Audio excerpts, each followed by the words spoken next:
Now I've got a new pattern for you today, and this is the first time I've tied this style, but bonus, I get to use the ringneck pheasant skin. Stick around.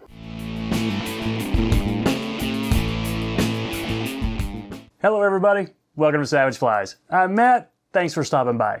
So I first learned of this pattern last week when I was reviewing Peter Gathercole's fly tying Bible. This one's called the Mrs. Simpson. Now it's a New Zealand pattern tied in the killer style, and what that really means, the killer style, is it's got wings that are on the side. So it's got feathers on the side that are tied in the vertical plane. There's one other pattern called the Hamel's Killer, and then another one you might have heard of, it's called the Hornberg. Now the exact originator of this pattern, it's kind of unknown. We just know it came from the 30s and probably from New Zealand. But there are some pretty interesting theories on how the pattern got its name. And here is the most interesting one. King Edward VIII met an American socialite from Baltimore named Wallis Simpson. This was in the early 1930s. He fell in love and wanted to marry her, but she was a twice divorced American, so the British monarchy's not going to have anything to do with that. So he had a decision to make, stay the king or marry this American socialite. And he chose Wallis Simpson. So he abdicated the throne in 1936. His brother became king and he became the Duke of Windsor. And then married Miss Simpson. So knowing that story, how did this fly get that name? Well, the killer style of the New Zealand fly was pretty popular in the mid-30s, and the Duke and Duchess of Windsor were kind of celebrity figures. So the theory is that this fly was so successful, the trout loved it just as much as Edward loved Mrs. Simpson. So some clever guy out there said, we're going to call this fly the Mrs. Simpson. And I guess it stuck because that's what it's still known by today.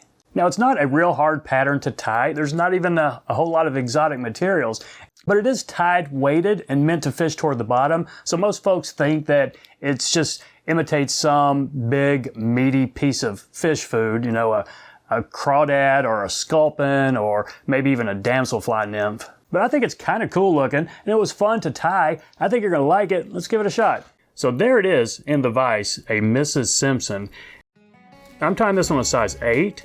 So I'm only going to use 4 feathers here. Okay, let's get that in there. I pinch the barb, and the first thing I want to put down is some weight. And this is a streamer, so I'm going to use 020 weight, and pretty much at least half of it, maybe a little bit more than half of the shank length.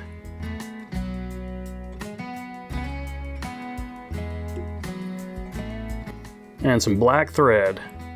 I'm using a 70 denier. That's what I had in my bobbin, but use bigger if you want. Put a dam behind it, take a few wraps over it, a dam in front, and then take it to the tail.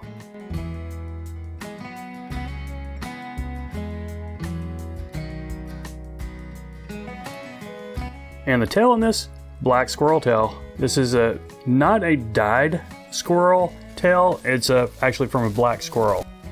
Now we've got a couple of options here. The one in Peter Gathercole's book was a pretty small one, pretty thin. It was kind of long, but pretty thin. And a few of the pictures I saw had a pretty big, significant one. So I'm going to go with the significant, kind of thick and kind of long. So I'm going to put some wraps on. I did not stack it because I don't want the tips to be even. I wanted it a little bit shaggy on the end right there.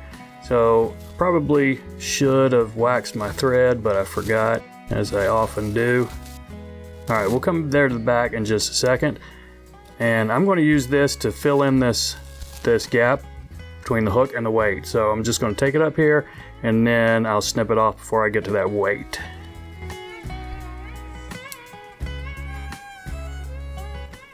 Okay, I should be able to smooth this out enough right there, but we do have a chenille body, so don't worry about making it perfectly smooth right here.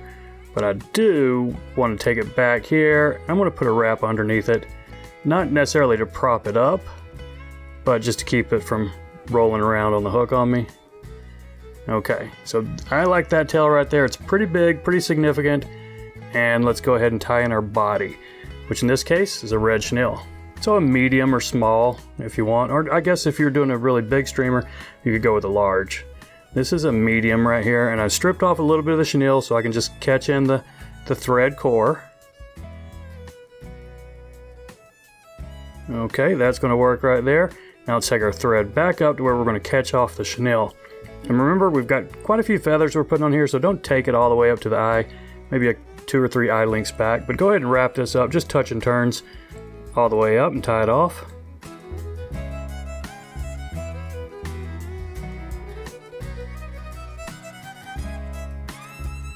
Okay, 2 turns and then we'll snip it and put a few more just to secure it.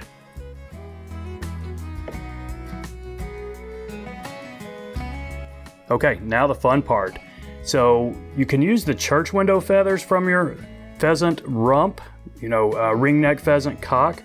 But these are the feathers, I like the ones that have a little bit of the green and gold metallic on the tips. They still have that church window arch kind of in them, but typically when you think of the church window feathers, you're talking about this guy right here, the brown and black and then the tan.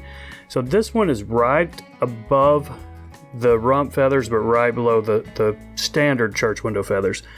So what you'll do, the first ones you're going to tie in are going to be bigger, and they're going to go all the way the length of the hook.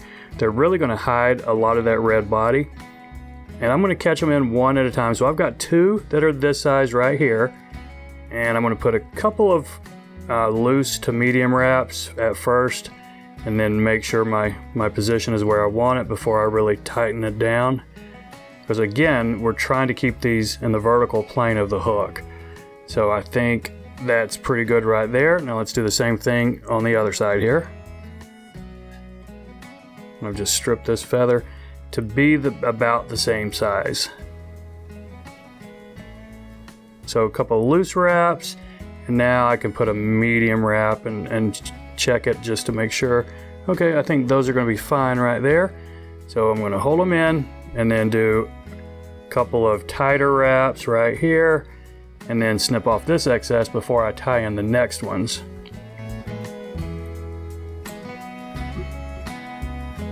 Okay, you can still see that red chenille underneath it, but after a couple more feathers, you probably won't. So this one, these are pretty much the same size feathers, but I just pulled off a few extra and made them a little bit smaller because I'm going to tie them in just a little bit shorter than this one. So in a sense, we're going to have 2 layers of feathers on the side right there. So let's try to catch this one in, really just right on top of the one we did right before.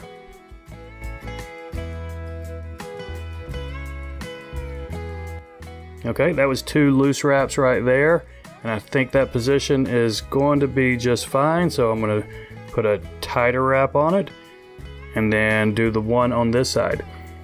And again, how many of these you do depends on how big your hook is.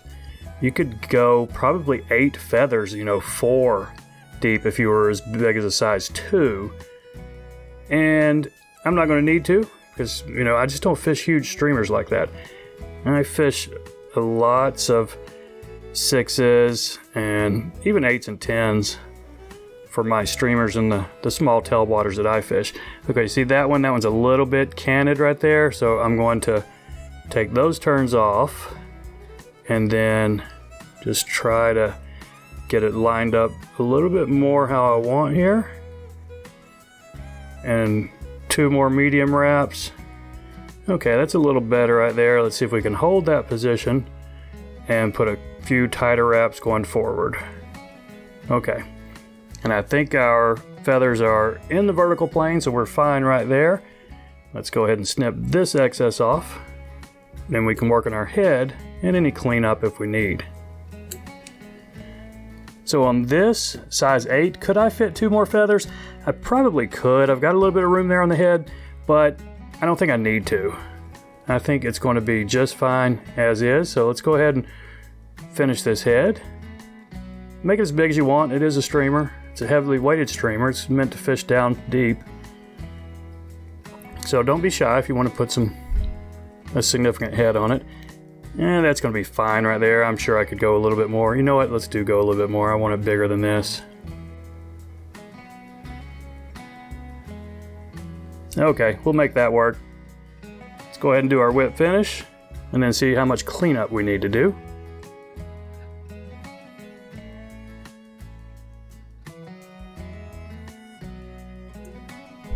Okay, in this case, I think we're fine. It's a little shaggy, but you know what?